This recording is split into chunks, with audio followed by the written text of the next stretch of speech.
So I promised you guys a bit of a sneak peek into my limbic world, and I'm going to share a little bit with you about my chimp. Now, I'm doing this because I hope that it might remove or lower some of the barriers, some of the fears and concerns about exploring this kind of space, and because it feels really important to me to be authentic and vulnerable in this space too. After all, I can hardly encourage you to do it if I'm not willing to go there myself.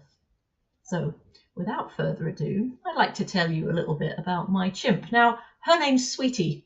There's a number of reasons why she's called Sweetie, not least because she's got an incredibly sweet tooth. Sweetie has an enormous fondness for anything at all that's sweet, and that in itself requires a considerable amount of management. But beyond that, she's also called Sweetie because she can on occasion be a little bit of a princess. She's a bit of a nippy sweetie. She's a bit of a madam from time to time, and it just felt like the name that captured all of that the best. So Sweetie's developed in and of herself a lot, especially over the last couple of years. So what I'm going to share with you is perhaps a snapshot of Sweetie a good few years ago, because she actually looks and feels quite different now, and that wouldn't be nearly as illustrative.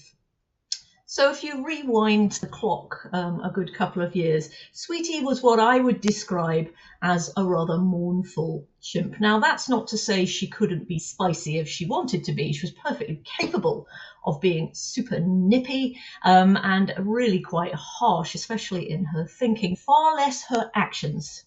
That's just her personal style. Yes, you guessed it, she is both at the same time avoidant and passive aggressive. In fact, Sweetie was the queen of passive aggression, I would say. Certainly something that I've had to do an awful lot to support and develop my human to manage better. So there we are. Sweetie's got a rather mournful view of the world, and certainly a very mournful view of her place in the world, and tended to see the whole entire of her environment as being something in which she was likely to always be the victim. And actually, this is quite typical of a lot of chimps see themselves as victims. They see everyone else as being the problem. They are the innocent victim, woe is them, that kind of thing. But I think it would be fair to say Sweetie took this to another level. She was incredibly mournful and very, very quick to notice things that she would consider meant that yet again she was downtrodden. And of course, this had a profound impact on the way she interacted with the people around her and the kind of outcomes that she got. Because Sweetie would very often decide it wasn't worth saying anything because, well, who would listen to you anyway? She didn't speak. And that meant her voice wasn't heard, and that upset her even more, and so on, and so on. Of course, Sweetie can get angry. And the type of things that make Sweetie really angry are being treated unfairly, her perception, if it's ever the case that she perceives something is rude or disrespectful or patronising. She's got a big patronising button. Sweetie detests any inference that she is being patronised or treated like she's stupid. She also has a very great fear of being ignored or disrespected. She has in her, to be fair to her, there have been periods in her life where that has been the case. So that's made her hypersensitive, if you like, to any suggestion whatsoever that perhaps she's being ignored or overlooked or in some way diminished. This can make her rather needy. Needy in terms of my experience of her, because she's not very good at expressing that neediness. Obviously, why would she be honest? But in terms of it niggling away, I need to be noticed. I need to be respected. I need to be paid attention to. You. People should listen to me, that kind of thing. And if I'm not awfully careful, that can surface in really unhelpful ways. And so I have to be very, very mindful of that. It's still a need even to this day. Sweetie's biggest fear of all, though, is being in trouble. She has many, many reasons for this being the case. I'm not going to share them with you now because they're going to be relevant to later sessions, but Sweetie's fear of being in trouble runs like a thread through everything and is still very present even to this day. As such, she finds hearing things like developmental feedback hugely problematic, because she would interpret that as meaning she's done something wrong and therefore she's in trouble. She would very often be extremely risk averse for the fear of getting into trouble.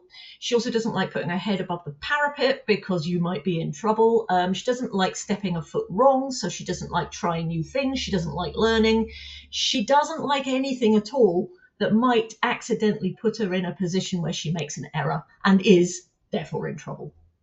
And this is still a very present feature of Sweetie. She would rather err on the side of caution, and quite often that will mean doing nothing. She will appear very vanilla rather than sharing what she actually thinks or feels for fear of getting into trouble. So from my point of view, one of the biggest challenges with Sweetie is helping her manage fear. Fear is of huge impact for me. It's of huge impact for Sweetie. Fear of other people's anger, frustration and annoyance, or whatever that might be, because she has done something wrong, she is in error, lies pretty much at the base of absolutely everything she is likely to get out of bed for. And that fear is enormous. Now, of course, what I've learned to do is respect it, acknowledge it, and to a degree extend compassion to it. It didn't come from nowhere. And as I say, we'll be exploring that kind of area when we come into talking about the computer and the database and how that's relevant. What is relevant, though, is the mark it's made on Sweetie and the impact and beliefs that she carries around that basically mean that through her lens, the world is a place to be fearful of. Constantly mindful that at any moment someone might be annoyed with you, angry with you, frustrated with you. At any moment you might have done something wrong. So you really better watch out for that. And from her point of view, the best strategy there is don't do it, avoid it. So I'm also hoping that by me describing Sweetie to you, you might recognize that in order for me to be doing this, there must have been development. Yes, she is there. I carry her with me everywhere I go. I'm actually rather fond of her, despite the fact that on occasion she can be a bit of a nuisance. But she no longer prevents me from doing things that I, human me, CEO me, wants to do. And actually, I have discovered that one of the most powerful things I can do to support other people is share my vulnerability, share talking about that fear, share the fact that yes, it's present in every single day, but that actually my relationship with it is subtly different. And that more often than not, that allows me to choose what I would like to do, even if Sweetie would have her concerns. And guess, as I'm speaking, what excites me the most is that as I'm recording this, she is nowhere to be seen. She's quietly curled up in a corner somewhere having a great old snooze. So somehow, somewhere, she has learned to trust that my human quite often has this, and that sometimes we can actually make a real difference using the thing that used to make us afraid. And if nothing else, I hope that that is of comfort and encouragement to you as you begin your journey to discover your chimp world.